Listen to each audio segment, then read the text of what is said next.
most experts in the room should rather close their ears now. I'm going to try explain what we're trying to do here to the people that are not in the room, that are following the streaming of the first day of the workshop. Of course, I should start by thanking GGI for their hospitality for this workshop. It's great to be here. I think we all agree it's a great place to do this. Let me start with a brief explanation for really non-experts. So I'll start in the 1920s with quantum mechanics.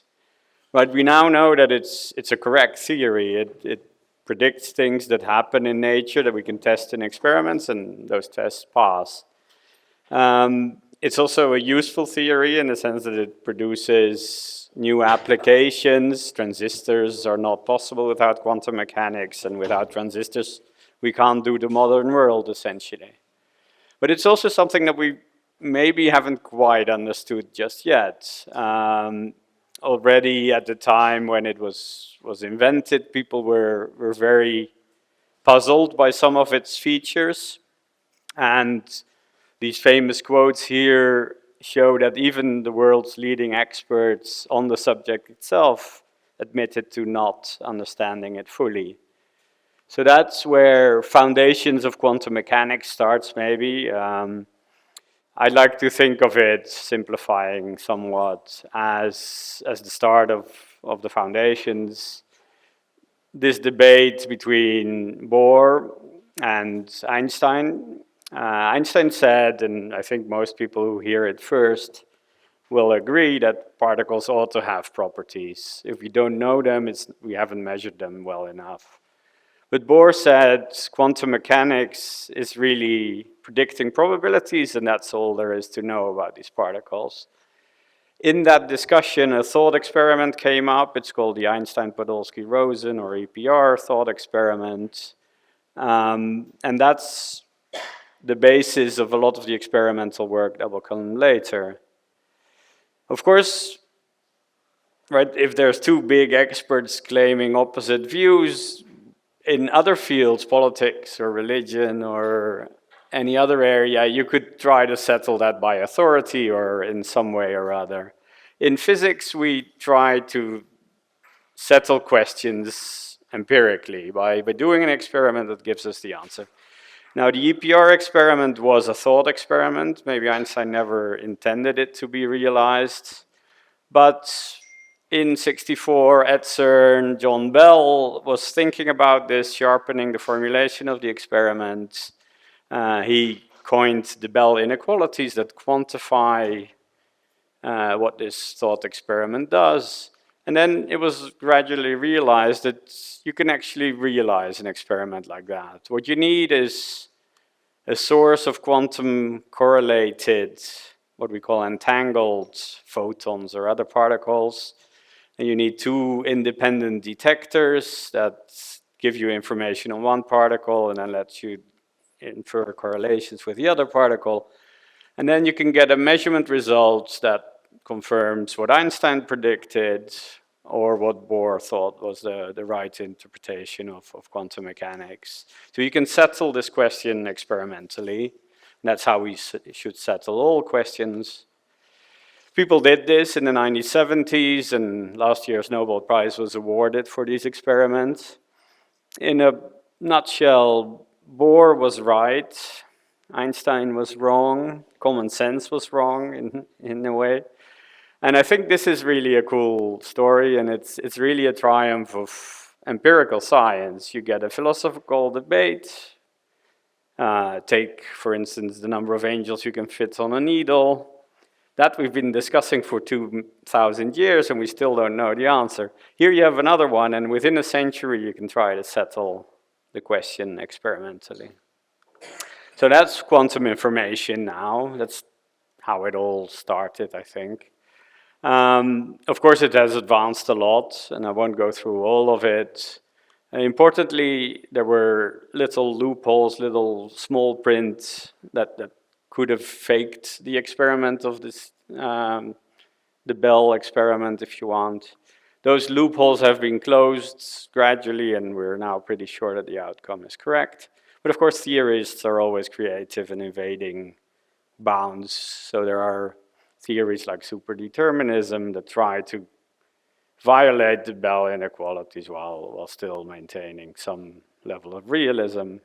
There's a lot of development to characterize entangled systems, quantum tomography. You can do qubits, but you can also do qubits, etc. You can take it further down that road. And experiments have explored many other quantum entangled systems. The first experiments were done with photons. People have looked at larger systems, even live animals or barely alive animals, according to this article. Then high energy physics, that's the other discipline that we have in the room. This is an old postcard from an experiment done a few hundred kilometers further south in Rome. This is the first collider. It was still small, of course. This is where it all started, and we're now at a much larger scale with that.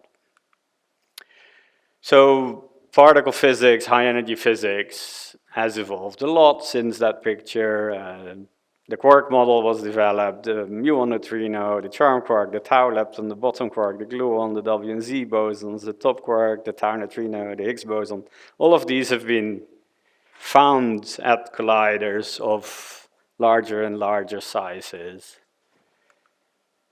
Now we have, since the 1960s, a coherent theory. You could write it on a mug. I hope I have got the correct mug now, Fabio.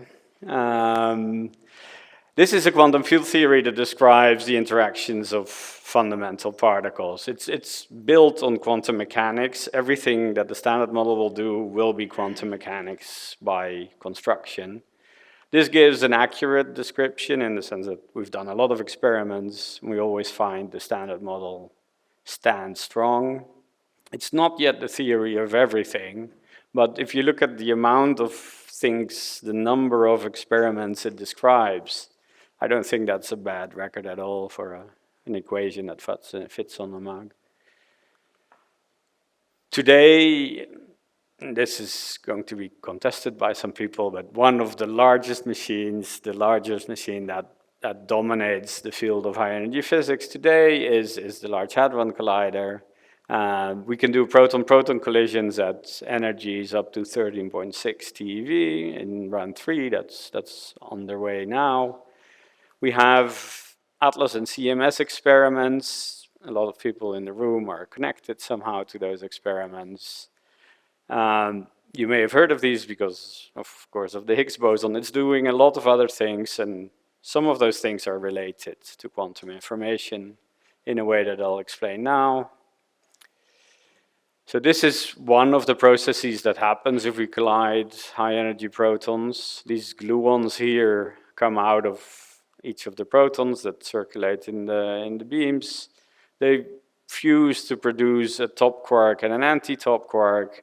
Those decay into a W and a bottom quark, and then the W's can decay into leptons and neutrinos. Now, this is only one of the many things that happens at the LHC, but it happens to be an interesting experiment because we have a source of entangled particles. This top and anti-top quark here can be entangled under certain conditions. And we have detectors, if you want. The detection is integrated in this process.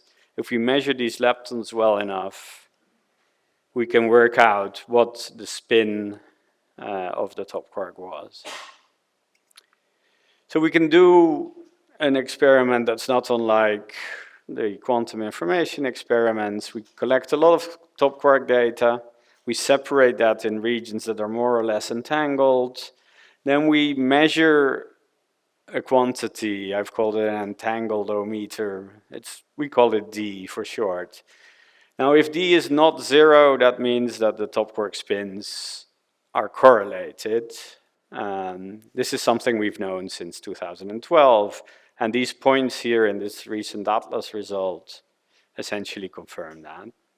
But if D is smaller than -1/3, that's a stronger statement. These quarks must now be entangled in very much the way I've used the word before.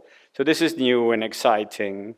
Of course, some of our colleagues from CMS are in the room. We're looking forward to their version of this experiment to see if they confirm what we saw in Atlas. This is not all. There are many other colliders of different sizes, and there are colliders in the future. One other class of colliders that's very interesting for this workshop is B factories. The LHC-B is an experiment in the same LHC ring. They do B quark production at the LHC. But there's also an E plus E minus collider in Japan, Super K, KB, and one could even go back to Babar and Bell data that are from experiments that closed down a few years ago. And some papers have been written. One can test the Bell inequality. One can look at time invariance violation. And a recent paper shows that the Bell inequality is violated in a BDK with LHCb data. And then the priority for our field in the next decades is to build a new collider that for short we call a Higgs factory. This is a new electron-positron collider, strong enough to produce Higgses and tops and a lot of electroweak data. And we think there are promising ways to study Bell inequalities, quantum information in high energy physics in general in this new machine as well. So all that is object of study and of discussion during this week.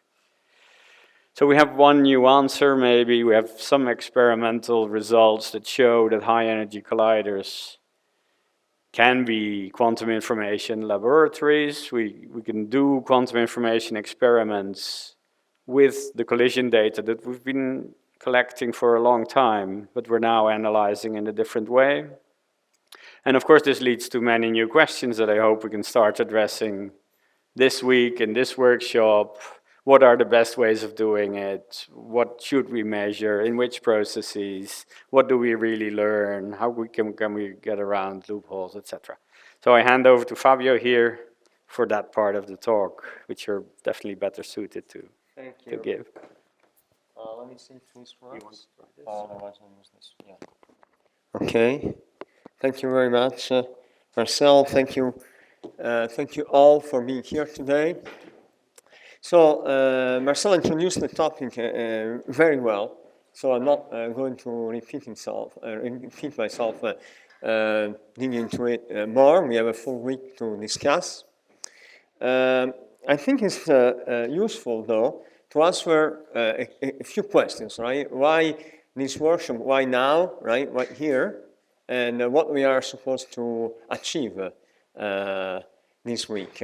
Okay, so my view is very simple, very simplified, right? So the way I think about it is that over the years when we studied quantum mechanics at school and so on, we were all used to think that phenomena that somewhat are described by quantum mechanics live in the scale of an Armstrong, right, typically.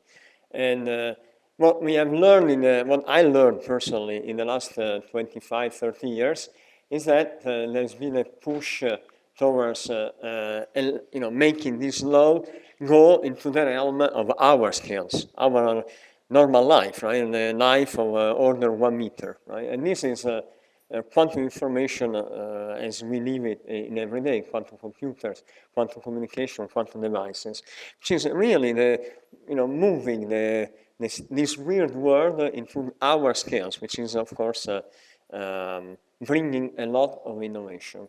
There is of course from many of you might know, right, there is an opposite effort on the other direction, which goes under the name of IT for Qubit, which is an initiative of the Simon Center, funded by Simon Center, which groups a set of physicists who are interested in understanding the fundamental questions about quantum mechanics and in particular gravity, to try to give an answer to problems of also principle. The quantum information of black holes problem is one of them, right, that has received a lot of attention. So this is a very ambitious program, which tries to answer at least the questions there. Some of the questions which are very basic, really, to understand whether we really can put together quantum mechanics with gravity. So what is this workshop about? Well, somewhat it's halfway, right? I mean, the way I think about it is really bringing the questions of whether what we see, what we test now, and the collider responds to quantum mechanics, but more interestingly, I think what we can learn by using quantum observable and quantum techniques which are inherited by quantum information on the fundamental interaction. So it's more humble, right, than going really to go and understanding fundamental interaction together with gravity. But as our estimated colleague Galileo said, right, the idea is that maybe, right, this is something that we can test experimentally now, right? So we can go to this 10 order of magnitude smaller, test fundamental interaction in very small scales. Do we expect that quantum mechanics will work? Well, I don't think anybody in this room expects that quantum mechanics will not work at this scale, but who knows at some point, right? But as I said, more interestingly, can we learn, can we inherit some of the advancement of the last 20 years and more, 30 years of quantum information and make them useful in our endeavor understanding fundamental interactions. So to meet the idea of today, so we came up also with a simplified logo. This, I don't know if I can make this. So this is a Schrödinger cat for collider physics. For those of you who didn't, were not able to translate this. So what now? Why now? Because actually there's been an impressive rise, and you are all here because of that, right? You contributed to this rise of interest in the app community in the last, let's say, 2 years. So this is just the paper by Yoav and Juan about the number, right? The number of citations. Of course, we all know that this is not really always a reliable key number. But in any case, it shows clearly that there is a number of papers that increase a lot. All people, mainly, most of the people interested today are sitting here. So there are very promising and interesting results already available. But what is really amazing for me is to see that there are new ideas and new proposals coming up, at the rate of every 2 or 3 weeks. So it was when I met with Marcel and Marco and Andy, we discussed in February, right, this idea of having a workshop. It seemed even too early, right, to do it. And so we asked Stefania whether it was possible to do it in a short scale. And in fact, as she explained, GGI doesn't host normally very short workshop, but she very kindly made an exception for us because she realized that there was a real interest in the community. So we are very grateful for that. And then we are lucky because Atlas, where the Atlas colleagues here, were able actually to release the result in just something like 1 month ago or so. So it's a perfect timing for us to get together to discuss. Everybody should really bring her or his own ideas onto the table. And I think that what is very interesting for us this week is really to formulate the questions that we would like to be answered, or us or the community or other people to work on in the coming months or even weeks or days if they are very urgent. So why here, as I mentioned, thanks to Stefania, who accepted this proposal right away. There was a meeting in March organized much faster by Alan in Oxford. That was our also inspiration for this meeting. And so this is the second meeting on this topic. Why here? Because we have seen the place, right? Actually, all of us will have an office and blackboards, and so we can also keep discussing after the talks and keep working. Well, why Florence is amazing every time you come. If the first time I hope you will have time to enjoy the city. And of course, I remind you that also about the food. And remind you that there will be an aperitif tonight and also a dinner on Thursday night. Okay, so this is my very short presentation, and now we go into the how. So we're going to discuss the most recent result and ideas through talks and informal meetings. The idea is also that, as you see in the program, we added a few lectures on quantum information because, well, I don't think most of us, but many of us, and I'm one of them, are rookies in the field. We are still learning, right, the ideas, the method of quantum information. So we thought it would be useful to have a few structured lectures for everybody to get on the same place. And the same page. And so we will have lectures 3+1 on Thursday. And then we also get updated on the development of quantum technologies in high energy physics, which is a very fast moving field. CERN is very much involved into that also. And these will have 3 highlight talks tomorrow on Wednesday and on Thursday. So get inspired is our mantra for this week. What to do and how each of us can contribute to the field. And of course, most of all, enjoy. And thanks again for being here.